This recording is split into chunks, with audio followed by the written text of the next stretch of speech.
رہتا ہے خانہ بنوا دیا جس سے زندہ لوگوں کو فائدہ حاصل ہو رہا ہے، کوئی مسجد بنوا دی، کوئی مدرسہ بنوا دیا، کہیں کوئی نل لگا دیا، کہیں درخت لگا دیا کہ جس سے لوگ فائدہ حاصل کرتے ہیں، اس کا ثواب بعد مرنے کے بھی اس کو پہنچتا رہتا ہے۔ ایسے ہی اگر کوئی علمی سلسلہ چھوڑا ہے، اس نے کسی کو علم سکھایا ہے، پھر وہ جتنا آگے لوگوں کو سکھاتا رہے گا اس کا ثواب بھی اس کو پہنچتا رہے گا۔ اور تیسری چیز ہے اولاد صالح، نیک اولاد۔ اگر وہ دنیا میں نیک اولاد چھوڑ کر کے گیا ہے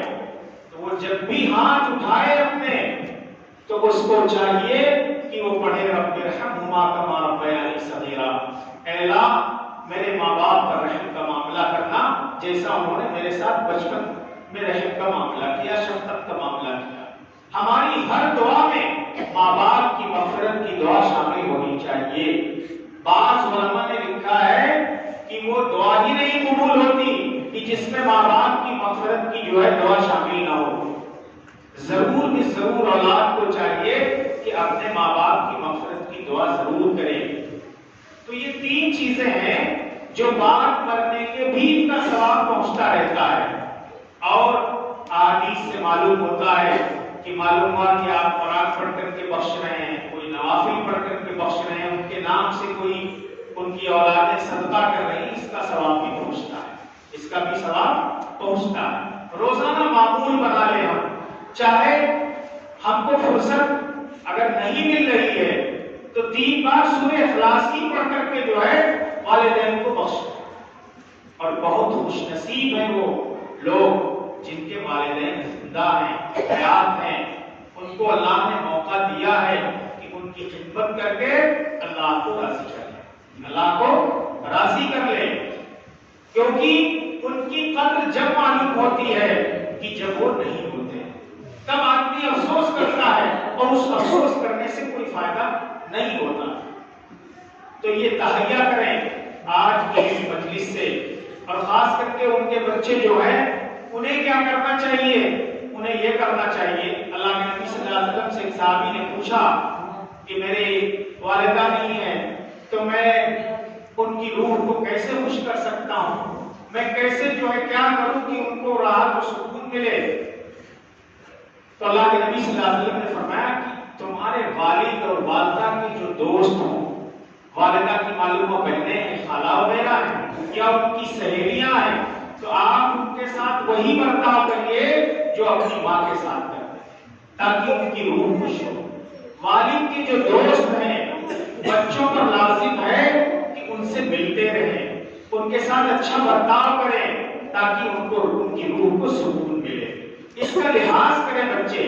تاکہ ان کو روح کو اطمینان پہنچے کہ ہاں ہمارے بچوں نے ہمارے ملنے والوں سے کوئی تعلق جو ہے ختم نہیں کیا بلکہ تعلق بنائے رکھا ہے، یہ ان کو کرنا چاہیے۔ باقی اپنے بچوں کو دینی علم سکھائیں اور قرآن کریم کی تعلیم دیں تاکہ ان کو یہ پتا چلے کہ والدین کے حقوق کیا ہے، والدین کا مرتبہ کیا ہے۔ لیکن آج کے اس دور میں جہاں بچہ آنکھ کھولنے والا ہوا، باشعور ہوا، تو اگر اللہ نے کچھ نواز رکھا ہے تو بنیادی تعلیم جو دین کی دینی چاہیے اس طرف توجہ نہیں دیتے، فوراً اس کو انگلش میڈیم میں اس کا نام لکھوائیں گے تاکہ لوگوں میں یہ کہہ سکیں کہ ہمارا بچہ جو ہے فلاں انگلش میڈیم میں پڑھ رہا ہے۔ اس تعلیم کو کوئی مرتبہ اور معیار ہی نہیں دیتے ہیں، حالانکہ یہ تعلیم آپ کو یہ بتاتی ہے اپنے بچے کو کہ والدین کیا نعمت ہے، والدین کا کیا مقام ہے، یہ تعلیم قرآن کریم کی تعلیم بتائے۔ تو اچھی تعلیم یعنی بچوں کو قرآنی تعلیم دے۔ قرآن کریم کے مکمل ضابطہ ہے، اصول اور ضابطے کی کتاب ہے، اس میں جینے کا ڈھنگ بتایا گیا ہے، کیسے جو ہے والدین راضی ہوں گے۔ حدیث میں آتا ہے کہ اگر کسی کے ماں باپ ناراض ہیں، چاہے جتنے سجدے کر لے، چاہے جتنی تلاوت کر لے، چاہے جتنا نام کما لے، چاہے جتنے دین کے کام کر لے، اللہ تعالیٰ کہتا ہے کہ اگر تمہارے والدین تم سے ناراض ہیں تو میں تم سے کبھی خوش نہیں ہو سکتا۔ تو والدین کو ہم خوش رکھیں، اور یہ طریقہ اور تعلیم ہم کو دینی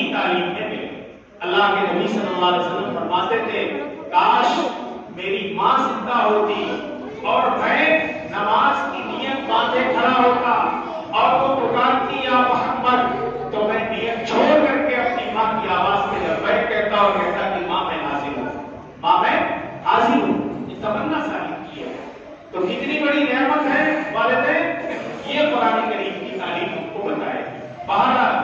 مولانا خلیل صاحب کے لیے ہم سب پر یہ ضروری ہے کہ دعائیں مغفرت کریں، جب بھی ہاتھ اٹھائیں اللہ سے ان کی مغفرت کی دعا کریں، درجات کے بلند ہونے کی دعا کریں اور یہ دعا کریں کہ اللہ رب العزت بہترین ان کی جگہ کو اللہ تعالیٰ علماء کے ذریعے جو ہے اس خلا کو دور کر دے، اور جو اپنے قصبے کے عالم، گاؤں کے عالم ہیں ان سے رابطہ رکھیں، ہم ان سے دین سیکھیں ہم، تاکہ جو ہے ہمیں جینے کا ڈھنگ آ جائے۔ ہم اپنے گاؤں کے قصبے کے عالموں کو کوئی مقام ہی نہیں دیتے، ان سے مسائل ہی نہیں پوچھتے، کوئی مسئلہ پوچھنے کی ہم کو ضرورت ہی نہیں ہے۔ انبیاء کے وارثین جو ہے علماء ہوتے ہیں، ان سے تعلق رکھیں۔ اللہ کے نبی صلی اللہ علیہ وسلم نے فرمایا کہ دیکھیے